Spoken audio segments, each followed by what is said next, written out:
The moment a DNA test unveiled my wife's 12-year affair, my world crumbled, leaving nothing but the wreckage of a life I thought I knew. Reflecting on that pivotal day, when everything shifted, feels surreal, especially since the signs were always there, subtle but persistent, whispering truths I refused to acknowledge. I'd always taken pride in being a dependable, loyal husband, placing family above all else. Like anyone, I had moments of self-doubt, fleeting insecurities that crept in, but I held fast to the belief that my devotion would be mirrored. Perhaps I was too trusting, or maybe I just wanted to believe our family was as unshakable as I'd imagined. Yet, even then, there were sleepless nights when I'd lie awake, wrestling with questions about Emily's frequent absences, her prolonged business trips, and the small shifts in her demeanor I never dared confront head-on. The day I hired Daniel Carter, a private investigator, guilt and dread washed over me like a tidal wave. That decision shattered the fragile calm I'd clung to, thrusting me into a world of suspicion I never thought I'd inhabit. I wasn't the kind of man who spied on his wife, but fear had taken root, growing into an undeniable force I could no longer ignore. I had no idea how crushing the truth would be, or how it would dismantle the life I believed I'd built. Sitting in Daniel's office, clutching an envelope that held the reality of Emily's betrayal, I knew nothing would ever be the same. "I hate to bring you this news, Mr. Thompson," Daniel said, handing me the envelope. Inside were photos, a detailed report, and a DVD documenting Emily's affair with her former boss, Nathan Brooks. I'd seen some of the images, but hadn't yet found the courage to watch the footage. Avoiding Daniel's gaze, I forced myself to ask, "How long has this been going on?"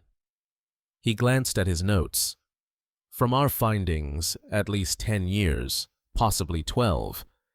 It seems to have started around the time Emily was vying for that promotion, about a year after your daughter, Chloe, was born." The words landed like a blow to the chest. Another thought hit me, heavy with dread. "What about health risks?" I asked, my voice tight. The report revealed Nathan's involvement with other married women, and I realized Emily had exposed me to potential dangers.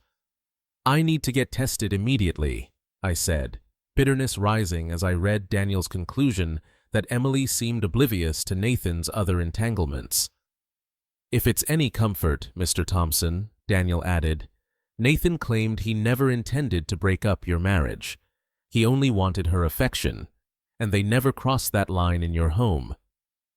I'd allowed Daniel to install cameras and microphones in our house, and the thought that my own bed remained untouched by Nathan's presence offered no solace. "That's no comfort, Daniel," I replied, meeting his eyes. "But thank you for telling me." I'd met Nathan Brooks a few times and never warmed to him.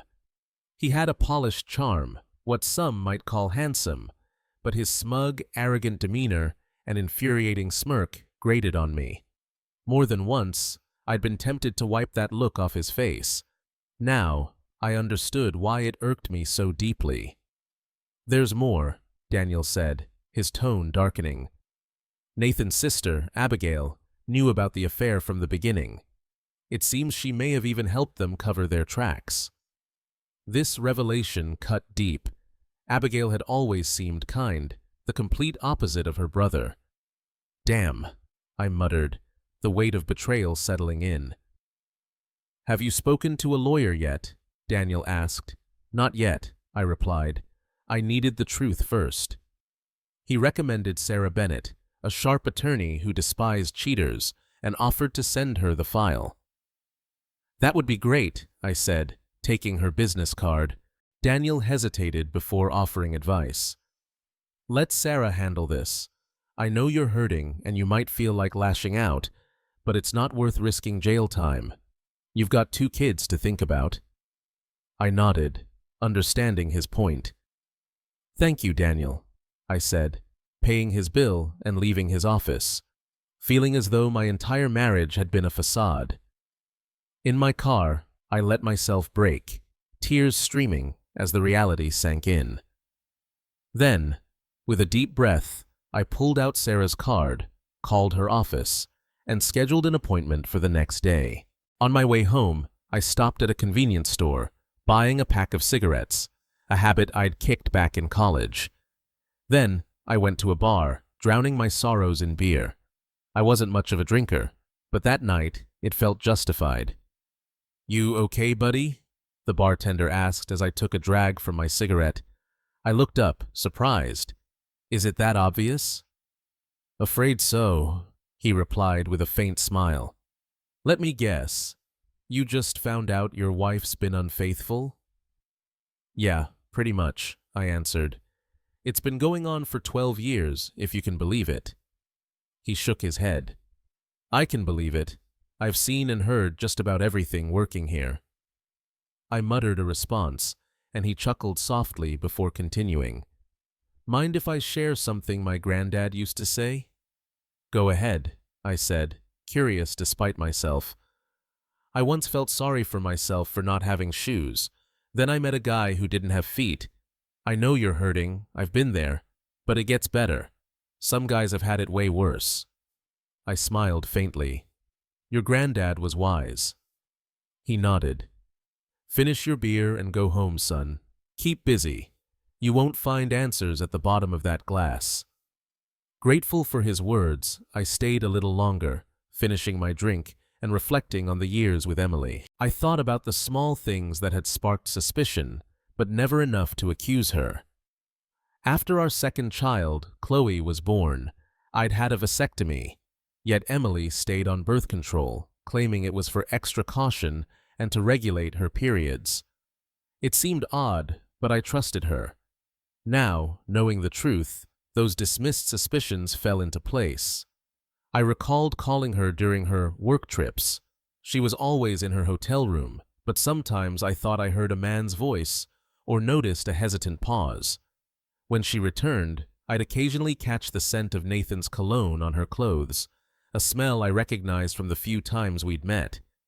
I told myself it was nothing, but now I knew better. When I got home, Emily's car was in the garage, which surprised me. I closed the door, took off my jacket, and headed to my home office. Emily intercepted me, frowning as she noticed the cigarettes and beer. "You smoked? And I smell beer. Is everything okay, James?" "No," I replied flatly. "Today was the worst day of my life." She looked concerned. "What happened? Did someone die?" I could see her worry, but part of me wondered if it was an act. "I'm heading to my office for the evening," I told her. "I'm not much company tonight." "Is there anything I can do, honey?" she asked. Yes, I thought, but I held back. "I'm afraid there's nothing you can do, Bean," I said instead. She paused, looking uncertain, then mentioned a weekend trip starting Friday. "It's only Tuesday, and you're already telling me you're leaving?" I asked, sarcasm creeping in. "What about Chloe's birthday on Saturday?" "I know," she replied, "but this can't be avoided. Could you explain to her why I can't be there?" "No," I said firmly. "You missed Aaron's birthday last year and our anniversary. You can tell our daughter yourself why you're choosing to be with Nathan instead of at her birthday." Emily bristled. "James, please, you're being unreasonable." "No, Emily," I countered.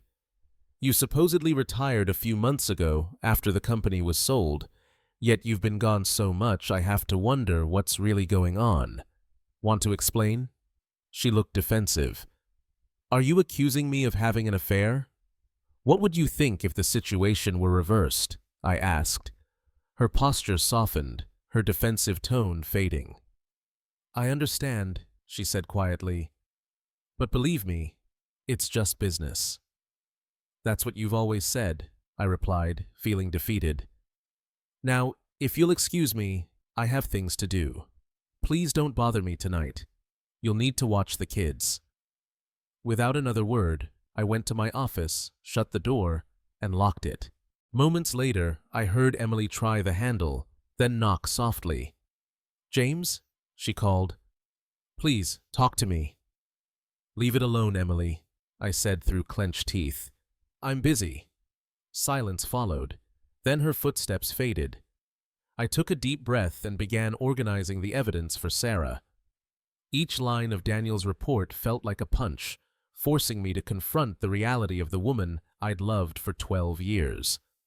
I put on headphones, loaded the DVD, and braced myself. As I watched, the love I'd once felt for Emily dissolved into a cold numbness.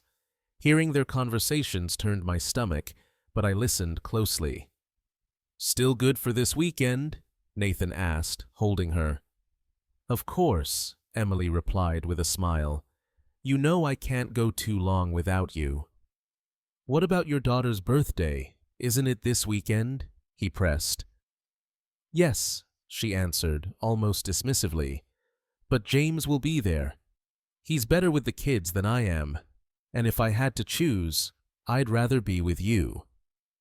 Nathan hesitated, a flicker of concern on his face. "I'm worried he might get suspicious. Shouldn't you be careful?" Emily laughed, shaking her head. "Retired or not, Nathan, I'm not giving you up. I love my family and James in my own way, but letting go of this part of my life with you? Never." I removed the headphones, my heart pounding with anger and disbelief. I locked the DVD away and went to tuck Chloe into bed, keeping my expression neutral. "Are you okay, Dad?" she asked, concern in her voice. "Yes, honey," I forced a smile. "I'm fine. Go to sleep. I love you." "I love you too, Dad," she said, hugging me. Emily waited in the hallway. "I warmed up dinner for you," she said. "It's on the table." "I'm not hungry," I replied, brushing past her to step outside. On the patio, I lit a cigarette and stared into the night. Emily joined me, leaning in to kiss me, but I turned away, letting her kiss fall on my cheek. "What's wrong?" she asked, worry in her eyes. "I've never seen you like this." "We don't always get what we want, do we?" I replied coldly. "What does that mean?" she asked, hurt and confused. I shook my head, exhaling smoke. "Forget it, Emily, please." "James, talk to me. You can tell me anything." I looked at her through the haze. "It's too late for that." "Too late for what? I don't understand," she pleaded, her voice trembling. "Come on, Emily," I said, my voice low but sharp. "You're a smart woman. Figure it out." She stepped back, hurt, her eyes filling with tears. "If you'd just talk to me," she started, desperation in her voice. "Leave it alone," I said firmly, anger breaking through. "I need time to think." After a pause, she replied quietly, "Okay, James." She turned and walked inside, tears streaming down her face. I sat there, smoking until past midnight, before sleeping on the futon in my office. The next morning, I made breakfast for the kids and got ready for the day. Emily lingered nearby, watching me with a mix of sadness and confusion. I ignored her, focusing on the kids. After they left for school, I went to work without looking back. At the office, I explained the situation to my boss, who listened sympathetically. "Do what you need, James. If you need time off, just say the word." I thanked him, knowing a long day awaited. That afternoon, I met Sarah Bennett, my divorce attorney, who greeted me warmly. "Good afternoon, Mr. Thompson," she said, extending her hand. "Please, call me James." "Then call me Sarah," she replied with a sympathetic smile. "I've reviewed Daniel's report. I'm sorry you're going through this. How are you holding up?" "Not well," I admitted. She nodded. "Understandable. Have you confronted her yet?" "Not exactly. I was short with her last night." "Try to keep composed for now," Sarah advised. "Let her continue as if nothing's changed. Soon enough, she'll face the consequences." I told Sarah I wanted custody of the kids, the house, and as much as possible from the divorce. She noted Emily's absence during Chloe's birthday could strengthen my case. We reviewed my finances, and Sarah explained that Emily's payout from her company's sale and her dividends would work in our favor. No alimony? I asked, a glimmer of hope in my voice. Or very little, Sarah confirmed. If we secure primary custody, we could push for her to pay child support. We discussed the house, pensions, and the possibility of suing Nathan and Abigail for emotional distress. We'll be ready by Friday, Sarah assured me. I'd prefer the papers served late Saturday night while she's with Nathan. Understood, Sarah agreed. A weekend process server will cost extra. That's fine, I said. We ended the meeting with a handshake, and Sarah cautioned me not to do anything rash. I left her office feeling a sense of control. Arriving home, I was surprised to see Emily's car in the garage. It was Wednesday, and I'd expected her to be at work.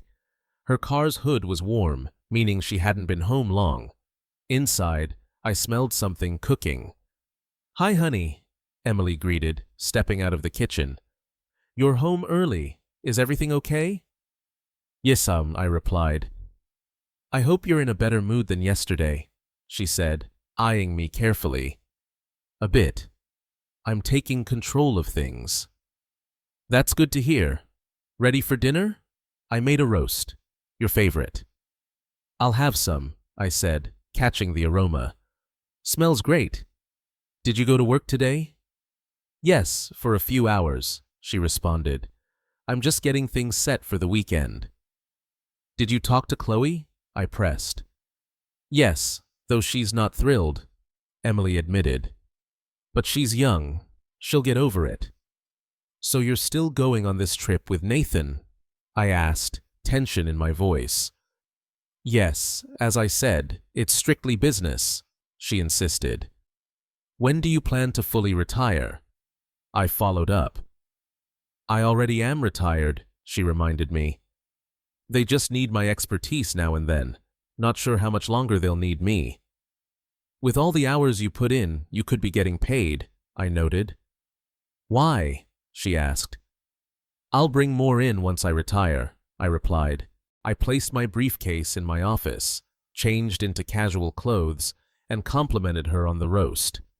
She was always a good cook, something I knew I'd miss. After spending time with the kids, I went to my office and locked the door. Emily tried to open it, then knocked. I cracked the door open. "James?" she asked.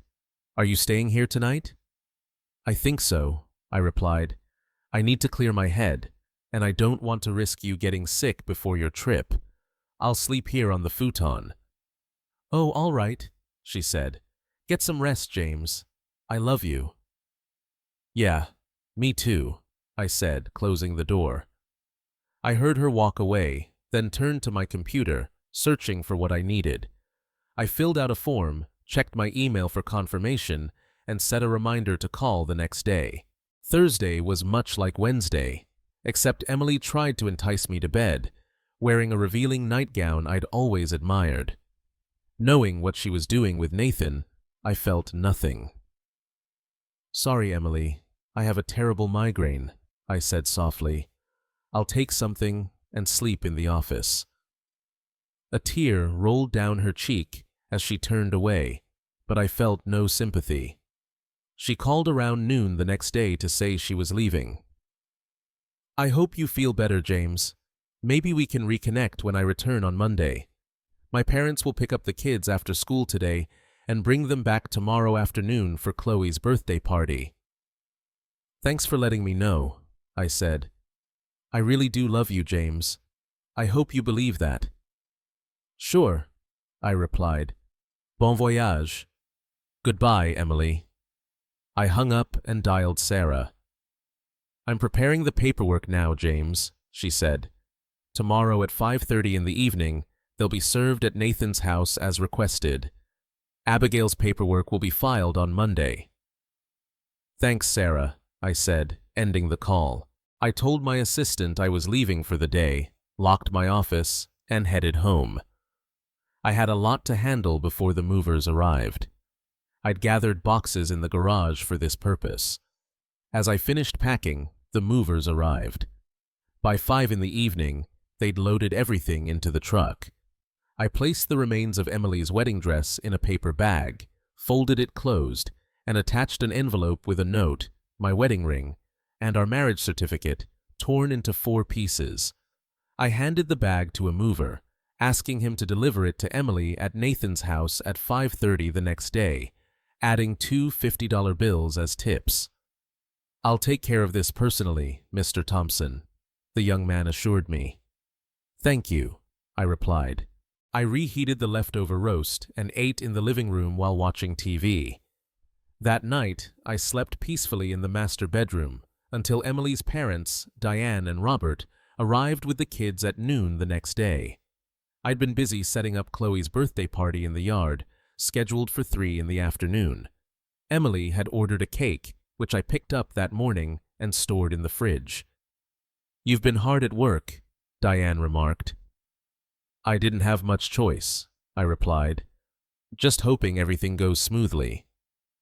"I'm sure the kids will have a wonderful time," she said. "Did Chloe tell you Emily won't be here?" I asked. "Yes," Diane answered, shaking her head. "I can't believe she'd skip her daughter's birthday." She gave me a curious look. "Is everything okay between you two?"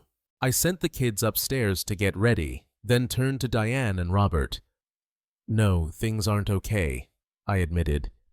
"I hate to say it, but you'll find out soon enough.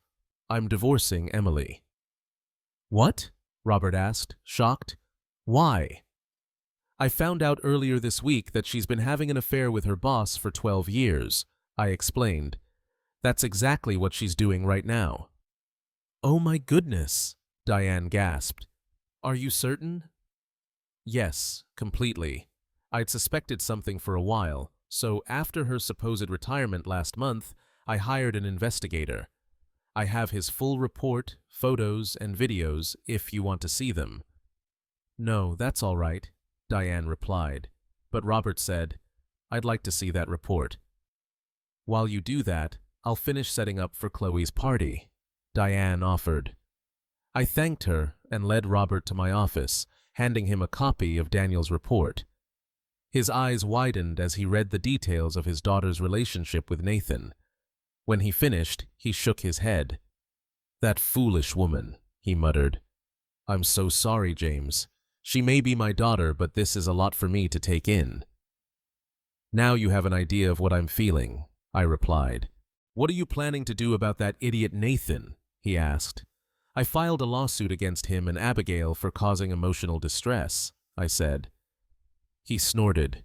"This guy stole your wife, had a long affair with her, and you're just suing him? Do you think the lawsuit will accomplish anything?" "I know, Robert," I said. "I'd love to take a tire iron to him, but that would land me in jail. I have 2 kids to think about. I can't be there for them if I'm locked up." Robert nodded thoughtfully. "You're probably right. Still, from that report, it seems Nathan has a habit of going after married women. I wouldn't be surprised if Emily wasn't his first." "Probably not," I agreed. "Listen, James," Robert offered. "Why don't you let me take care of that dirtbag? He's not worth you risking your future over." "Don't worry, son," he added with a reassuring nod. "No one's going to jail." Robert was tough, a big man with burly co-workers who looked out for each other. "What are you planning?" I asked. "The less you know, the better," he said with a wink and a grin. "All right, whatever you say," I replied. He smiled and patted my shoulder. "Come on, James. Let's go enjoy the party with the kids." Outside, Diane had finished setting up. Chloe came downstairs, her face lighting up at the decorations. "Thank you, Dad," she said, wrapping her arms around my neck. "It's amazing. I wish Mom were here to see it." "Me too," I said. "We'll take pictures for her to look at later, okay?" "Okay," she nodded. I started grilling hamburgers and hot dogs. Around 4:30 in the afternoon, the doorbell rang, signaling the start of the party. Over the next half hour, more than a dozen parents arrived with their kids, Chloe's school friends, who joined the backyard festivities. One of the last to arrive was Abigail with her husband, Ralph, and their daughter, Denise. I welcomed them and directed Denise to the backyard. Offering Abigail and Ralph a drink, I said, "I'm surprised to see you, Abigail. I thought you had a business trip this weekend." "That's all Nathan and Emily's work," she replied. "I'm just their assistant back at the office." "Right," I said. "James, is everything okay between you and Emily?" she asked. "Why do you ask?" "You're not wearing your wedding ring," she pointed out. I glanced at my finger, noticing the faint mark. I gave it back to her. Maybe Nathan will have better luck with it.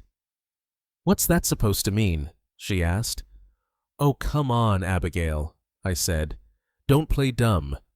I know your brother has been involved with Emily for 12 years. You all did a great job keeping me in the dark." "James, Emily still loves you," she insisted. "Yeah, she loved me so much she lied and deceived me for over a decade. I've never felt so loved," I said with bitter sarcasm. "So, what are you going to do?" Abigail asked. "What do you think? I'm divorcing her. She and Nathan are about to get what they deserve," I replied, glancing at my watch. "Will they be served?" she asked. "Yes. Emily will be served divorce papers, and I'm suing Nathan. You'll get your papers on Monday." "Why me? I didn't do anything," Abigail protested. "Exactly," I shot back. "For over a decade, you knew what they were up to. My investigator suggested you might have even helped cover for them. You acted like my friend all these years, Abigail. How many times did you sit at my table, eating my food, enjoying my hospitality, knowing what Emily was doing with your brother? Did you enjoy watching me be played for a fool? Thanks to you, my marriage and family are shattered. I'll never trust anyone the same way again. My kids have lost their mother because of this. I hope you're pleased with yourself." "I'm not happy at all," she whispered. "I'm sorry." "Sorry doesn't fix 12 years of betrayal," I replied. "For 12 years, you, Nathan, and Emily chose to destroy my family. You didn't care about what it did to me or the kids. Now you've succeeded." "It's not like that, James," she protested. "Isn't it? What was it, just business between you three?" "At first, yes," she admitted. "It was Nathan's idea. She wanted the job, so she agreed. But things changed over time." "Changed, did they?" I asked. "Was this after you sold your company and Emily retired?" "It was Emily's choice to continue," Abigail replied. "I thought it would end, but she kept it going."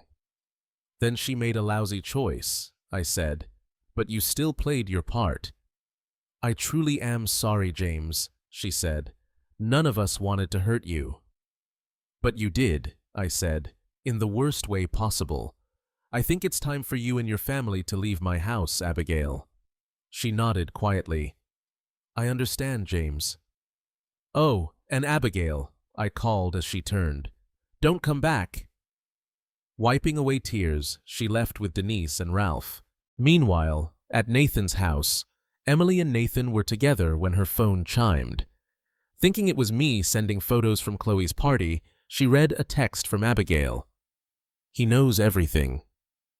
"Oh, damn," she muttered. "What's wrong?" Nathan asked. "It's Abigail. James knows everything," Emily replied. "I'd better clean up and get home." "Are you sure that's wise?" Nathan asked. "Yes," she said, slipping on her robe. The doorbell rang. Who could that be? Nathan wondered, throwing on pants and a robe as he headed downstairs, Emily close behind. A man in a light jacket stood at the door. "Can I help you?" Nathan asked. "Are you Nathan Brooks?" the man inquired. "Yes," Nathan replied. "And is Emily Thompson here too?" "That's me," Emily said, stepping forward. "I need to show you both some documents," the man said. "What for?" Nathan asked, reaching for his wallet. The man verified Nathan's ID, handed him an envelope, and said, "You've been served."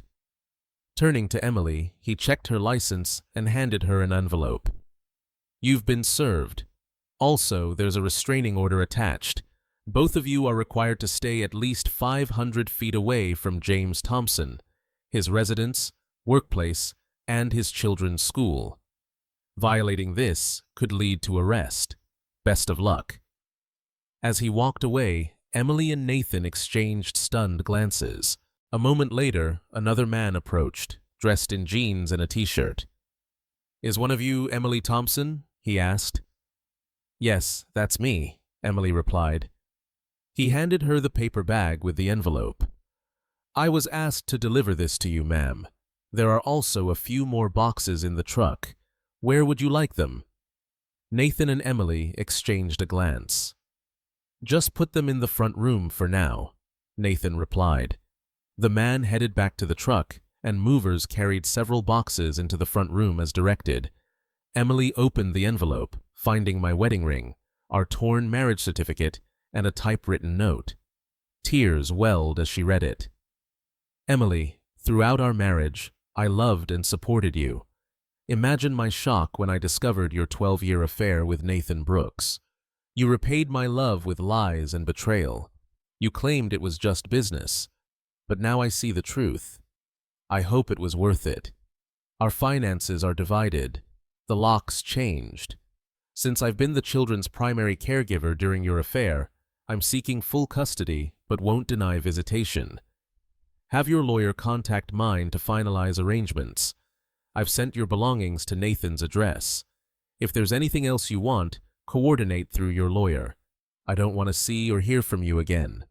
For the kids' sake, don't contest the divorce, but know I'm prepared to fight if you do. I have photos, videos, and reports from a private investigator. I haven't told the children why we're divorcing yet, but I will when the time is right. Your parents have seen the report, though not the photos. This sham of a marriage is over, Emily. You are dead to me. Goodbye, James." Tears streaming, Emily opened the bag, finding ashes, the remnants of her wedding dress. She collapsed, sobbing, as Nathan held her and read the letter. "That fool," he muttered. "I'll teach him a lesson." "No, Nathan, please don't," she whispered. "I don't want you in jail. This is my fault." "He's suing me for emotional distress. $5 million, Nathan said. "I'll call my lawyer and see what can be done." "Do you think he'll go after Abigail too?" "Let's find out," Nathan said, picking up the phone. "If so, we need a plan to manage this." After the party, Chloe approached, teary-eyed. "What's wrong, sweetheart?" I asked, hugging her. "I wish Mom were here. I miss her," she replied. "I miss her too, but she had other things to do," I said, feeling the weight of her sadness. "Are you divorcing her?" Chloe asked, tears in her eyes. "We'll talk later, okay?" "It's because of Nathan, isn't it?" Aaron chimed in. "Why do you ask?" "I overheard her talking to him on the phone," Aaron said. "We'll discuss it tomorrow," I said. "Today is Chloe's birthday. Can you help me clean up?" "Sure, Dad," Aaron replied. I hugged Chloe, wiping a tear from her cheek. "Everything will be okay," I told her. Diane and Robert stayed to help clean up before leaving. "Will you be all right, James?" Diane asked. "Yes, thank you for everything," I replied. After they left, I locked up, went to bed, and fell asleep almost immediately. The next day, I made breakfast, mowed the lawn, and helped Aaron trim the bushes. By lunchtime, Chloe was making sandwiches. After dinner, she looked at me seriously. "Okay, Dad, tell us what's going on." I gathered them in the living room and said, "I'm divorcing your mother." They stayed calm, to my surprise. "She cheated on you with that guy Nathan, didn't she?" Aaron asked. "Yes," I said, nodding. "I thought so. I overheard her talking to him like she talks to you, Dad." I nodded, regretting I hadn't noticed sooner. "How long has this been going on?" Chloe asked. 12 years, I replied. Chloe sighed. So it started not long after I was born. Yes, I confirmed. Damn her, Chloe muttered, then apologized. I understood her anger and let it go. Can I stay with you? She asked. Of course, I said. Me too, Dad, Aaron added. You're always there for us. Their words meant everything. We hugged, and I felt grateful they wanted to stay. Tuesday, Sarah called. Emily wants to visit the kids. I wasn't comfortable with her coming to the house, worried she might take them without permission. What about the restraining order? I asked. We could suspend it temporarily from Friday evening to Sunday morning, Sarah advised. It's important not to seem unreasonable. I suggested they meet at her parents' place on Saturday, with the kids staying over Friday, and I'd pick them up Sunday, with no Nathan or Abigail present. Sarah agreed to send the investigator's report to Emily's lawyer, Beth Sawyer, who disliked cheaters. The next day, Sarah confirmed Emily's lawyer agreed with the restraining order suspended from midnight Saturday to noon Sunday. Emily would meet the kids at her parents', staying overnight if they were comfortable. Reluctantly, the kids agreed. Diane and Robert would take them Friday and bring them back Sunday. Friday morning, I ensured the kids had everything for the weekend. We hugged, and I reminded them to call if their mom tried anything unexpected. After dropping them at school, I headed to work. That evening, Robert picked me up, and we went to a sports bar. Over burgers and beer, he said Emily admitted the affair to the kids, who weren't thrilled. She says she still loves you, he added. No chance, I replied. After 12 years of lies, I'm done. Suddenly, I felt a blow to my head and collapsed. Nathan stood over me, shouting, I'll liquidate you. I kicked him hard, tackled him, and punched until he was unconscious. Robert and another man pulled me off, and everything went black. I woke in the hospital, bruised but fine. You did a number on him, Robert grinned. He's in bad shape. It was Nathan, wasn't it? I asked. Yeah, he said. It's Sunday morning and the police want to talk. Sergeant Smith asked me to recount the events. Nathan attacked me, I explained. I defended myself. Witnesses and footage supported my story. Would you like to press charges? Yes, absolutely. I also have a restraining order. The officers left, and soon Diane, Emily, and the kids entered. What's she doing here? I asked. My restraining order doesn't start until noon, Emily replied, embarrassed. Chloe, teary-eyed, asked, Are you okay, Dad? I'll be fine, I reassured. I heard you knocked out Nathan, Aaron said, smiling. Not something to be proud of, I said, glancing at Robert. Emily asked softly if I'd be okay, but Chloe answered, Yes, we'll take care of him. Aaron gave his mother a hard look. If you don't mind, I'd like to speak with your father alone, Emily said. The kids hesitated, then left with Diane and Robert. Emily sat beside my bed, fidgeting. James, she began softly, I can't express how much I regret all of this. Well, as I told Abigail, sorry doesn't mean much now, I replied. You lied and cheated for 12 years, and an apology is supposed to fix it? Was I such a bad husband? All I did was love and support you. You were the best husband and father anyone could hope for, she said, pained. But even that wasn't enough, was it? That's not how it was, she insisted. Isn't it? Because from where I stand, it sure looks that way. You don't understand, she said quietly. Then help me understand, I challenged. At first, it was just a way to get the job, she stammered. Nathan said sleeping with him was part of the requirements. It was just business. That's sexual harassment, Emily. That's illegal, I said, anger rising. Why didn't you come to me? We could have fought it together. But no, you wanted that job badly enough to destroy our family. It was a deal with the devil, she said, her voice trembling. "And now you're blaming the devil?" I scoffed. "The truth is, you wanted that job enough to betray me and our family." She looked down, ashamed. "I guess I thought I could have it both ways." "So you have feelings for him," I said. "That's why you kept it going. Did you plan to do this for life? Did you think I'd never find out?"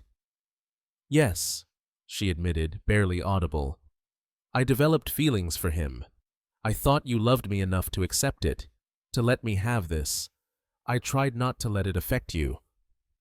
"Are you serious?" I asked, stunned.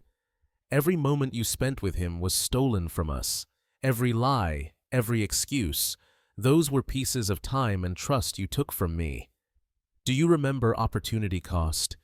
You chose him over us, and that's what you lost." "But I still love you," she whispered.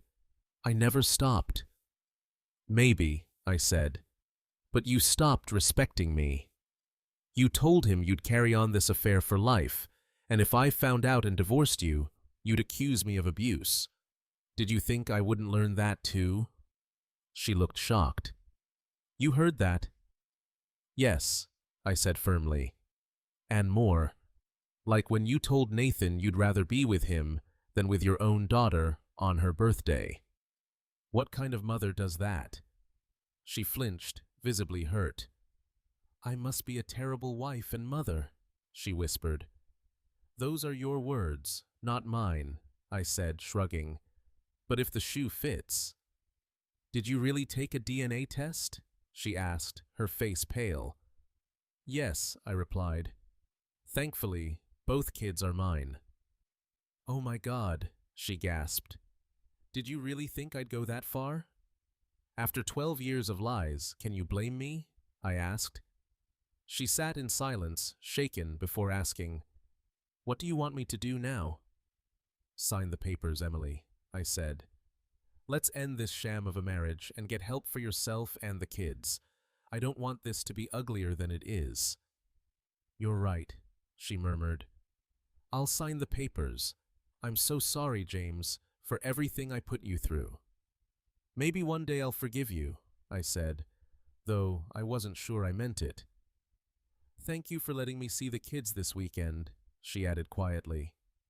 "You're welcome," I said. "I know you don't believe me, but I do love you.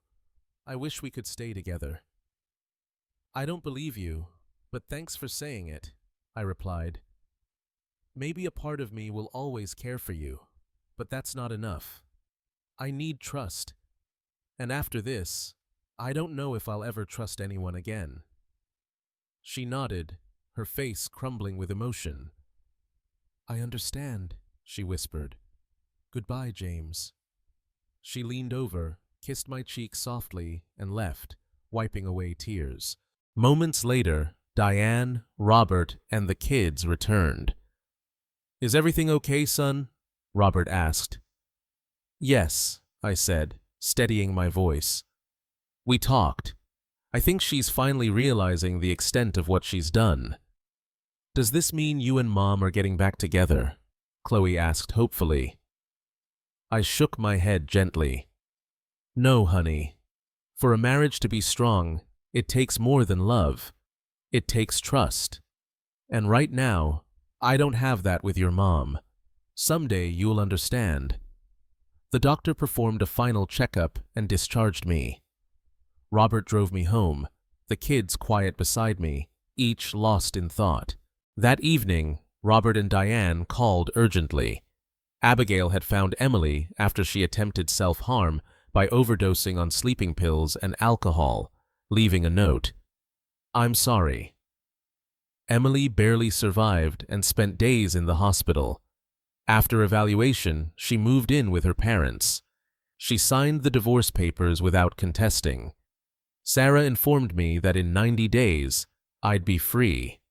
Nathan and Abigail's attorney settled, granting me $3.5 million, from which I set aside $1 million each for Chloe and Aaron's college funds. I planned a Mediterranean cruise for us next summer. Nathan was convicted of aggravated assault and attempted homicide, sentenced to 10 years, with parole possible after 8.5. I saw Emily occasionally when dropping off the kids at her parents'. We'd talk, but her betrayal lingered. She started therapy to understand her choices, but it was too late for us. Over time, she rebuilt her relationship with the kids, which I supported. On the cruise, I met Nicole, a warm woman from British Columbia, also navigating a divorce. She had shoulder-length blonde hair and a bright personality. We connected deeply, sharing our stories, and began a relationship that felt like a fresh start. Chloe teased, "Daddy has a girlfriend." When the cruise ended, Nicole and I stayed in touch via email and Skype, talking often. Months later, Robert shared that Emily had another breakdown after seeing photos of me with Nicole, attempting self-harm again. She was admitted to a mental hospital for long-term care. I felt sympathy, but also a strange closure. She was facing the pain she'd caused.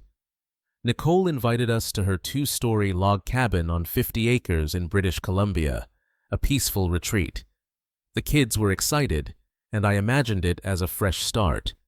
My boss remained flexible, and I looked forward to Aaron helping with tasks like driving Chloe to school. One evening, Robert arrived, his expression heavy. "They're admitting Emily to a mental hospital," he said gravely. "Why?" I asked, taken aback. "Chloe sent her a photo of you three with Nicole. Emily didn't handle it well. She lost control. Diane and I found her. She'd cut her wrists." "Oh God," I murmured, feeling the weight. "I'm so sorry." Part of me felt sadness, but another felt validation. She understood some of the pain she'd caused. "The doctors say she needs consistent care," Robert continued. "Diane and I are too old to provide that, so they recommended institutionalization." "For how long?" I asked. "Could be years, maybe longer," he admitted. "Let me know if there's anything I can do," I offered. "Thank you, son," he replied, nodding. As we settled into our routines, the kids adapted to life without Emily at home. Nicole and I grew closer, talking daily. I found myself imagining a future with her.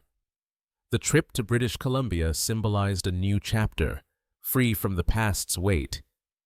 After everything, I realized life's harshest betrayals can lead to where we truly belong.